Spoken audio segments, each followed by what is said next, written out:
చందన brothers shopping mall లో December 4వ తేదీ నుండి 23వ వార్షికోత్సవ క్రిస్మస్ మరియు సంక్రాంతి గ్రేట్ గిఫ్ట్స్ ఫెస్టివల్.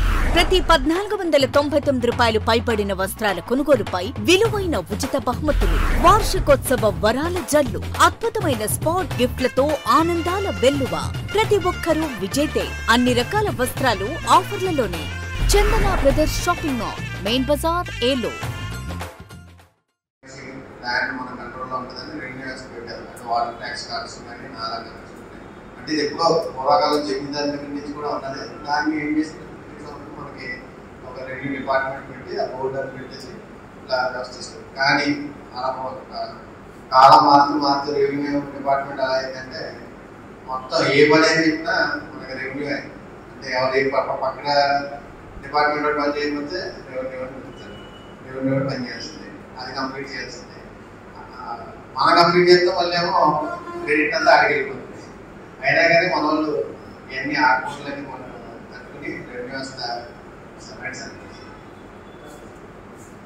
ఇంత బలంగా పనిచేస్తుందంటే ముందు వరుసలో కూర్చున్నారంతా మన గురువులు అందరూ కూడా అప్పటి నుంచి కష్టపడిన తర్వాత మనం వాళ్ళ దగ్గర నుంచి నేర్చుకుని మనం కూడా జాయిన్ అయినప్పుడు ఫస్ట్ అంటే నన్ను జాయిన్ చేసిన ఆయన ఒక ఆయన కూడా నాకు చనిపోయి గొప్ప గారు అని చెప్పేసి ఆయన నన్ను తీసుకొచ్చి మా నాన్నగారు ఫ్రెండ్ ఆయన తీసుకొచ్చి నేను ఇక్కడే చెప్తాను, ఆయన దగ్గర వద్దనే పని చేస్తాను, లేదా పని చేయను. ఆయన దగ్గర పని చేస్తే నేర్చుకుంటే మొత్తాన్ని నేర్చుకున్నట్టే అని చెప్పి ఆయన దగ్గర జాయిన్ చేశారు. అలాగే కూడా మరి ఆయన నాకు అలాగే ట్రైనింగ్ ఇచ్చారు. నేను కూడా అలాగే మరి డిపార్ట్మెంట్లో కూడా బాగా పనిచేస్తానంటే ఆయన దగ్గర నేర్చుకున్నదే. మరి మణి గారిని కూడా వేరే ఆహ్వానిస్తున్నాను సార్.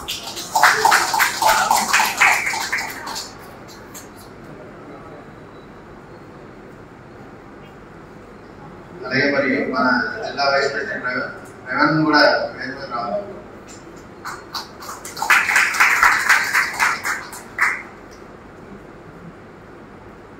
థ్యాంక్ యూ అండి, థ్యాంక్ యూ సార్. మరి ఈ కార్యక్రమాన్ని తీసుకెళ్తుందిగా మరి మన స్టేట్ వైస్ ప్రెసిడెంట్ రాజేశ్వర మిత్రులందరికీ కూడా నమస్కారం తెలియజేసుకుంటున్నాను. ముఖ్యంగా సర్వీస్లో రెవెన్యూ శాఖలో పనిచేయడం అంటే వాటర్లో సైనికులు ఎలా అయితే పనిచేస్తున్నారో, ఎంతైతే కష్టపడుతున్నారో అదేవిధంగా రెవెన్యూ శాఖలో పనిచేస్తున్నాను కూడా మనం పోల్చుకుంటూ ఉన్నాం. మరి అంత చక్కటి సర్వీస్ చేసి వారి యొక్క సర్వీస్ కాలంలో ప్రమాణమైనటువంటి సేవలు అందించినటువంటి పూజ్యులు జగన్మోహన్ గారికి ఏం చేయని తర్వాత వారి యొక్క సలహాలు తీసుకోవడం, అదేవిధంగా రెవెన్యూ శాఖలో విస్తృత సేవలు అందించి పదవి పొందినటువంటి రెవెన్యూ అధికారులని సన్మానించుకోవడం, అదేవిధంగా మన యొక్క రెవెన్యూ శాఖ ద్వారా పౌరులకు ఇచ్చేటటువంటి వివిధ ధ్రువపత్రాలని ఆ రోజు పంపిణీ చేయడం, ఈ రకంగా ఒక చక్కటి కార్యక్రమాన్ని రూపొందించుకోవడం జరిగింది. ఇది ఎక్కడ చేయమన్నారు? జిల్లా లెవెల్లో, మండల లెవెల్లో చేయడం. కానీ ఉన్నటువంటి పరిస్థితుల్లో మొన్న ప్రభుత్వం మారడం, ఆ తర్వాత ఈ ట్రాన్స్ఫర్స్ కానివ్వండి ఇవన్నీ కూడా జరగడం అంటే ఇక మీకు చెప్పలేదు. యాక్చువల్గా మమ్మల్ని చూడగానే ఒక అసోసియేషన్ వచ్చారంటే రేపు రెవెన్యూ డే కదా అని చెప్పేసి సార్ వెంటనే మైండ్లో స్ట్రైక్ అయింది. అది నిజంగా చాలా గొప్పతనం సార్. చాలా అంత సార్ అప్పుడే కలర్ మీటింగ్ చేసుకుని వచ్చారు. మీటింగ్ తర్వాత జనరల్గా రివ్యూస్ ఉంటాయి కదా స్టాఫ్ తోటి, అది కాకుండా మమ్మల్ని చూసిన వెంటనే సార్ రెవెన్యూ డే కదా అని చెప్పేసి తప్పకుండా వస్తారని చెప్పేసి అన్నారు. వచ్చినందుకు ముందుగానే సార్కి ఎంత కృతజ్ఞతలు తెలియజేసుకున్నాను. ఆ తర్వాత మీకు ఎవరికి తెలియని విషయం ఏంటంటే ఇవాళ రెవెన్యూ శాఖలో రాష్ట్ర వ్యాప్తంగా కూడా దాదాపు 500 పైబడి ప్రమోషన్స్ వచ్చినాయంటే అది సార్ పుణ్యమే.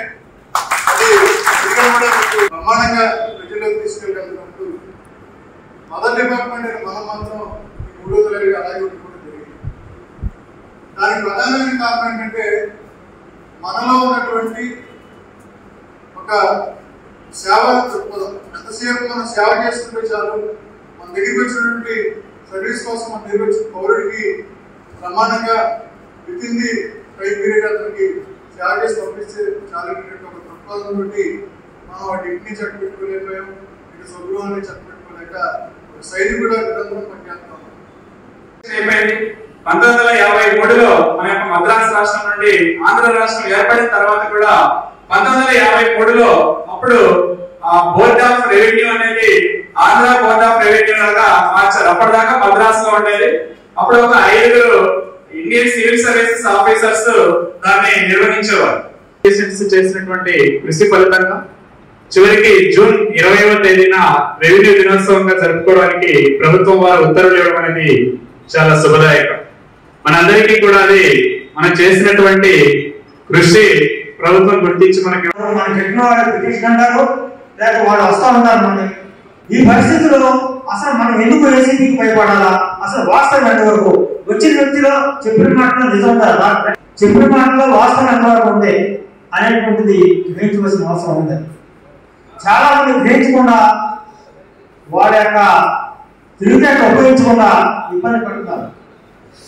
దీంట్లో ఉదాహరణ ద్వారకా నుండి ఎక్కువ ఆఫీసర్ గారు నాగేశ్వరరావు గారు ఒక ఆయన ఎలాగ నేను పిటిషన్ ఉన్నాయి నీ మీద విచారణ చేయవలసి వస్తే ఏసీబీ వాళ్ళు వస్తున్నారంటే వారికి డబ్బు ఇచ్చేశాడు. ఈజ్ ఎగ్జిక్యూటివ్ ఆఫీసర్ ద్వారకా జిల్లా original post deputy collector is now EO record hostel. సరే అయిపోయింది, మనకేముంది, మనం ఎవరికి చెప్పలేదు కదా అనుకున్నాడు. అది అయింది గారు జిల్లా పరిషత్ అటెండర్ ఒక అతను ఫ్రెండ్ అతను ఇద్దరిని అరెస్ట్ చేశారు. చాలా కాలం 3 సంవత్సరాలు జైల్లో ఉన్నారు. కేసు నడిచింది. ఆ పరివర్తనం నాకు తెలియదు. అందుకని ఏసీపీ అనగా భయపడిపోకూడదు. ముందు అసలు వాస్తవం ఎంతవరకు విశిష్టతని పబ్లిక్ కి సమాజానికి తెలియజేసే అవకాశం రావడం అనేది నిజంగా చాలా గర్వకారణం. ఈ సందర్భంగా మేము రిటైర్డ్ అయినటువంటి విశిష్ట సేవలు అందించినట్టు మా గురుతుల్యులు పూజలైనటువంటి రిటైర్డ్ అధికారులందరూ కూడా ఈరోజు రెవెన్యూ భవన్లో మేము సన్మానించుకోవడం జరిగింది. మరి ఏలూరు జిల్లాలో పనిచేస్తున్న రెవెన్యూ ఉద్యోగులందరికీ ముందుగా జూన్ 20వ తారీఖున నిర్వహిస్తున్న రెవెన్యూ డే శుభాకాంక్షలు తెలుపుతూ, అలాగే రాష్ట్రంలో పనిచేస్తున్న రెవెన్యూ సిబ్బందులకు కూడా రెవెన్యూ డే శుభాకాంక్షలు తెలియజేస్తున్నాం. అలాగే మరి ఈ రెవెన్యూ సందర్భంగా స్థానిక ఏలూరు జిల్లాలో రెవెన్యూ భవన్లో మరి ఈరోజు ఏలూరు జిల్లాకు సంబంధించి రెవెన్యూ డే వేడుకలు ఘనంగా నిర్వహించడం జరిగింది. దానికి మరి మన ఏలూరు ఆర్డీఓ గారు మరి అతిథిగా ఇచ్చేసి ఉన్నారు. అలాగే మరి ఆయన విలువైన సందేశం కూడా అందించున్నారు. ఈ సందర్భంగా ఈ రెవెన్యూ సందర్భంగా కూడా మరి రిటైర్ అయిన ఉద్యోగులు అంటే మా గురువులు అందరూ వాళ్ళ సీనియర్లు కూడా మేము సన్మానించడం జరిగింది. ఈ సమావేశానికి కూడా మరి వేలాదిగా మా వందలాదిగా మా రెవెన్యూ సిబ్బంది కూడా పాల్గొని దీన్ని విజయవంతం చేస్తున్నందుకు కృతజ్ఞతలు తెలుపుతున్నాం. అలాగే మరి మా శాఖకి సంబంధించి ఎటువంటి సమస్య ఉన్నా కానీ మా ఏపీఆర్ఎస్సీ తరఫున మేము ముందుండి ఆ సమస్యలను పరిష్కరించడానికి కృషి చేస్తామని కూడా మీకు తెలియజేస్తున్నాం. రెవెన్యూ దినోత్సవాన్ని పురస్కరించుకొని ప్రస్తుతం పనిచేస్తున్నటువంటి వాళ్ళు రెవెన్యూ ఉద్యోగస్తులు అలాగే రిటైర్ అయినటువంటి మేము అందరం కూడా కలిసికట్టుగా ఈ యొక్క రెవెన్యూ దినోత్సవాన్ని ఆనందోత్సవాలతో జరుపుకున్నాం. ఈరోజు కార్యక్రమానికి ఏలూరు ఆర్డీఓ గారు ముఖ్య అతిథిగా వచ్చేశారు. ఈ యొక్క ఏపీఆర్ఎస్ఏ జిల్లా శాఖ వారు రిటైర్ అయిన ఉద్యోగస్తులను సముచిత రీతిలో సత్కరించి మిమ్మల్ని అందరినీ కూడా ఆనందపరిచారు. వారికి మీ మూలంగా కృతజ్ఞతలు తెలియజేసుకుంటున్నాం. ఆంధ్రప్రదేశ్లో ఉన్న రెవెన్యూ ఉద్యోగస్తులందరికీ కూడా ఈరోజు మొట్టమొదటి రెవెన్యూ డే జరుపుకున్న సందర్భంగా మీ అందరికీ కూడా రెవెన్యూ డే శుభాకాంక్షలు తెలియజేస్తున్నామండి. ఇదే విధంగా ప్రతి సంవత్సరం కూడా మనం ఇంతకంటే పెద్ద ఎత్తున రెవెన్యూ డే సెలబ్రేట్ చేసుకునేలాగా మా నాయకులందరూ కూడా కృషి చేస్తారని ఆశిస్తున్నాము. అంతేకాకుండా రెవెన్యూ డిపార్ట్మెంట్లో మన సీనియర్లు ప్రాముఖ్యత ఎంతో ఉంటుంది.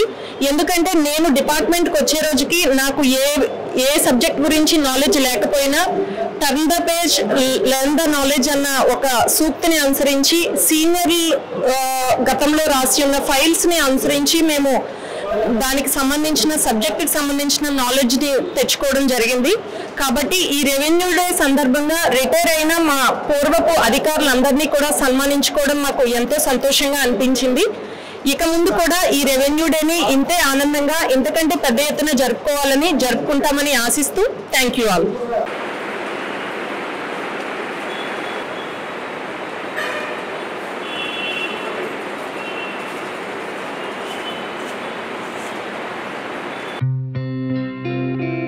గత 20 సంవత్సరాలుగా దంత సమస్యలతో పాటు దవడ మరియు ముఖ సంబంధ సమస్యలకు చక్కని చికిత్సలు అందిస్తున్న శ్రీ రామకృష్ణ దంత వైద్యశాల, నరసింహారావుపేట, ఏలూరు.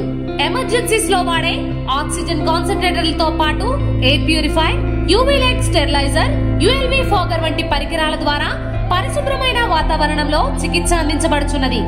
ఆర్వీజీ ద్వారా అతి తక్కువ రేడియేషన్ ఉపయోగించి దంత వ్యాధి నిర్ధారణ మరియు రూట్ కెనాల్ వైద్యం చేయబడుచున్నది. డెంటల్ లేజర్ ద్వారా కుట్లు లేకుండా సర్జరీలు, ఇంప్లాంట్స్ కిట్స్ ద్వారా పళ్ళు లేని వారికి ఫిక్స్డ్ దంతాలు, రూట్ కెనాల్ చికిత్సలకు ఎండో మోటార్ వంటి ఆధునిక పరికరాలు కలిగిన నమ్మకమైన డెంటల్ క్లినిక్. అత్యంత ప్రామాణికమైన ఆటోక్లావింగ్ పద్ధతిలో శుభ్రపరిచిన ఇన్స్ట్రుమెంట్స్ వాడడం మా ప్రత్యేకత.